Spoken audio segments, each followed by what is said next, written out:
មួយនេះគឺជាប្រភេទទូដែលអាចបត់បានដឹកតាមម៉ូតូយើងងាយស្រួលចល័តដឹកយកទៅលក់នៅកន្លែងណាក៏បានដែរដោយសារតែវាមានលក្ខណៈតូច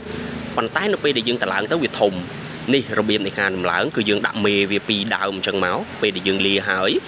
យើងមានមេវាពីរដើមហើយរាល់មេហ្នឹងគឺយើងមានបង់លេខឲ្យទាំងអស់អញ្ចឹងបងប្អូនយកទៅយើងដាក់ទៅតាមលេខរៀងដែលជាងបានរៀបចំឲ្យហើយបន្ទាប់មកយើងយកថាស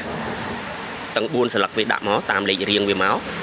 រាល់ថាសក៏យើងមានបង់លេខដែរអញ្ចឹងបងប្អូនដាក់តាមលេខរៀងវាដែលជាងបានរៀបរាប់អញ្ចឹងមកនេះបងប្អូនណាបាទនៅពេលដែលយើងដាក់ហើយយើងដាក់ប្រឡងរឹតអស់ហើយយើងអាចប្រើការបានឲ្យទូរបស់យើងបន្ទាប់មកទៀតយើងចង់ដាក់បកគោលស្លាកឲ្យហើយយើងមានលេខរៀងរបស់ហើយបង្គោលនឹងដែរយើងដាក់តាមហើយបង្គោលនឹងអញ្ចឹងមក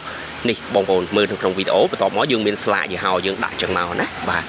ហើយយើងរឹតប្រឡងមកយើងអាចលើកខ្ពស់ទាបបានទៅតាមការឆ្លាញ់ចង់បានរបស់យើងអាចលក់ដូរបានតែម្ដងលក្ខណៈពិសេសរបស់ទូនេះមួយទៀតគឺអញ្ចឹងហ្នឹងគឺយើងច្នៃឲ្យចេញទៅជាស្លាបដែលយើងអាចដាក់អីវ៉ាន់បានច្រើនណាជាធ្នើ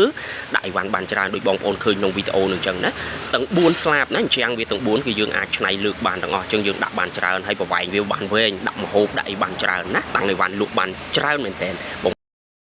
បងប្អូនអានេះដីផ្ទាល់ខ្លួនរបស់ខ្ញុំត្រូវការលក់ដីនឹងនៅក្នុងភូមិកត្រកសង្កាត់ស្វាយនង្គមក្រុងសៀមរាបខេត្តសៀមរាបនេះផ្លូវបងប្អូនផ្លូវ8ម៉ែត្រហើយផ្លូវនឹងឥឡូវបច្ចុប្បន្នគេចាក់គ្រូក្រហមឯងបងប្អូនណាបាទនេះ